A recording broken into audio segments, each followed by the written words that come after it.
सो hey guys, स्वागत आपका एक बार फिर से आप ही के यूट्यूब चैनल में। और उस वीडियो में बात करेंगे भारतीय बाजारों को लेकर। जैसा कि आप लोग देखोगे मार्केट्स में आज हमें भारी भरकम फॉल देखने को मिला।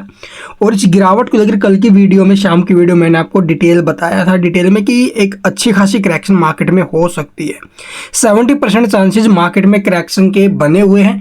और वो 70% देखो भी क्यों बने हुए थे। एक तो आप लोग देखोगे भी सेबी की न्यूज़ आई हुई थी, ठीक है, इससे 50% चांस मार्केट में गिरावट के थे। लेकिन उसके बाद आप लोग देखोगे जैसे ही ईरान ने इजराइल पर अटैक किया तो ये जो चांसेस है वो 70% तक बढ़ गए भाई। तो 70% चांसेस मार्केट में करेक्शन के बढ़े। और आप लोग देखोगे मार्केट टूटा भी है, 100% टूटा भी है मार्केट तो, ठीक है। और यहाँ पर आपके सामने 2% के करीब निफ्टी 50, सेंसेक्स 2% बैंक निफ्टी, 1.5% के करीब IT और 0.25% के करीब S&P स्मॉल कैप, ठीक है, 2 से 2.5% के करीब मिड कैप इंडेक्स। तो इतना बड़ा फॉल इन यहाँ पर होते हुए नजर आया। तो इनके पीछे आगे कैसा क्या माहौल बनेगा, ठीक है, किस प्रकार के जो ना भी आगे ये मूव आ सकते हैं, FIDI डाटा कैसा है, सब कुछ डिटेल वाइज आपको बताएंगे। ग्लोबल मार्केट से कैसे संकेत आ रहे हैं, गिफ्ट निफ्टी की तरफ से कैसे संकेत आ रहे हैं, तो चलिए देखते हैं डिटेल में।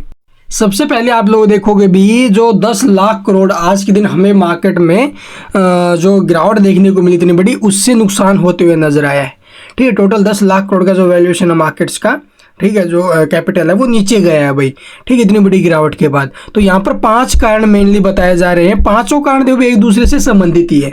अगर देखा जाए तो यहाँ पर देखोगे भी 5 कारण कौन से हैं। ईरान और इजराइल के बीच जो बढ़ता तनाव है वो, ठीक है, तो ये एक बड़ा कारण बना हुआ है। अगर ईरान और इजराइल के बीच में तनाव बढ़ता है तो उस कंडीशन में जो क्रूड ऑयल है ना भाई, उसके दाम में तो उछाल आएगा, क्योंकि रशिया और जो यूक्रेन है इसका ये तो काफ़ी टाइम से चल रहा है, ठीक है। तो उसकी वजह से, और आप लोग देखोगे यहाँ पर ईरान और इजराइल घुस जाते हैं एक दूसरे से युद्ध में, तो उसका इम्पैक्ट बिल्कुल जो क्रूड ऑयल उसके ऊपर पड़ेगा। क्रूड ऑयल के दाम बढ़ेंगे तो देखो मार्केट के ऊपर नेगेटिव इम्पैक्ट आएगा इसका।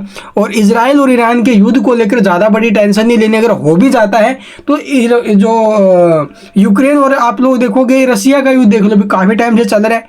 बाद में सब कुछ ठीक हुआ, एक टाइम तो मार्केट टूटा, लेकिन उसके बाद में खड़ा हो गया ना मार्केट, और वहां से तो बहुत ऊंचा आ गया, ठीक है। तो इसको लेकर परेशान नहीं होना है। इसके बाद फ्यूचर एंड ऑप्शंस के ऊपर जो सेबी के कदम उठाए गए हैं ये नेगेटिव है भाई, इसका बहुत बड़ा नेगेटिव इम्पैक्ट आया है। इसके बाद आप लोग देखोगे FII की तरफ से जो सेलिंग हो रही है, लगातार माल बेचा जा रहा है। और अब कहाँ पर घुस रहे हैं, ये घुस रहे हैं जा करके चाइना की तरफ, ठीक है, चाइना में पैसा डाल रहे हैं। इसके अलावा आप लोग देखोगे ये हो गए।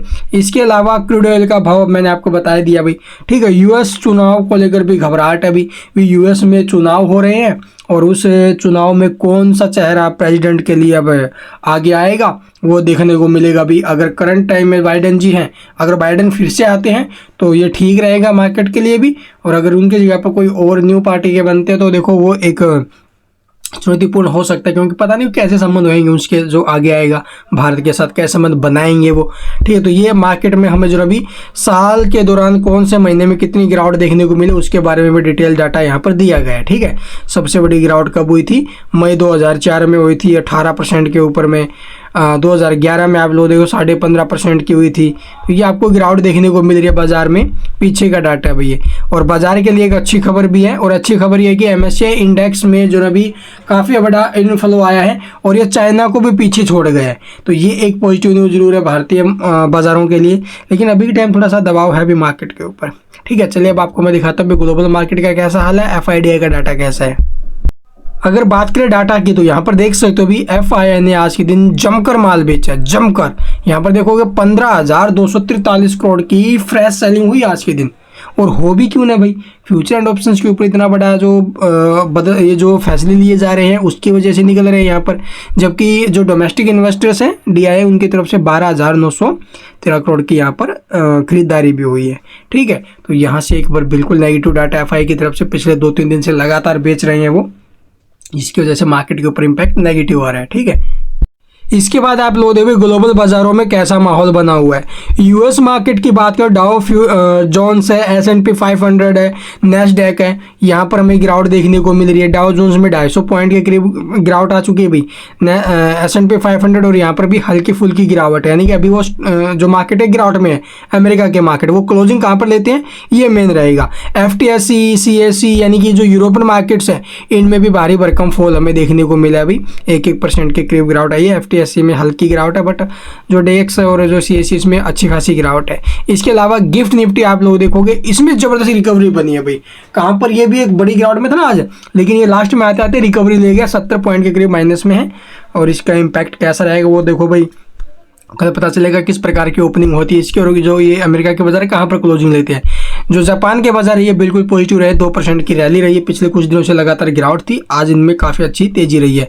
और आप लोग देखोगे भी ये जो एशियन मार्केट्स है, ताइवान वगैरह है, या फिर आप लोग जो क्या बोलते हैं संघाई यानी कि जो चाइना की मार्केट तो बंद है भाई, ये तो ठीक है। तो ये सारी चीज़ें हमें देखने को मिल रही है। अभी के टाइम ग्लोबल बाजारों से कुछ खास संकेत नहीं है, बट जो क्रूड ऑयल है इसमें बड़ा जंप आते हुए नजर आ रहा है भाई। तो क्रूड ऑयल में जो ये 3.5% का जंप आया, ये एक नेगेटिव इम्पैक्ट डाल सकता है। अभी भी बाजार के ऊपर बिल्कुल नेगेटिव संकेत है भाई, नेगेटिव इम्पैक्ट पड़ने वाला है कल के दिन फिर, ठीक है। तो चलिए एक बार देख लेते हैं अभी अब चार्ट वगैरह। तो यहाँ पर देखो भी निफ्टी ने सेकंड सपोर्ट के आसपास, या फिर आप लोग देखोगे नीचे में जो 25,367 का लेवल था वो भी काट दिया था भाई। सपोर्ट आज सारे टूटे हैं, सारे के सारे सपोर्ट टूटे हैं। अभी के टाइम यहाँ पर एक रेंज क्रिएट किया है, इस रेंज में आप लोग देखोगे भी कैसा बिहेव करता है। अगर यहाँ से ये रेंज को नीचे में काट के सस्टेन करता है तो उस कंडीशन में एक बार फिर से बड़ी गिरावट के संकेत हो जाएंगे मार्केट में।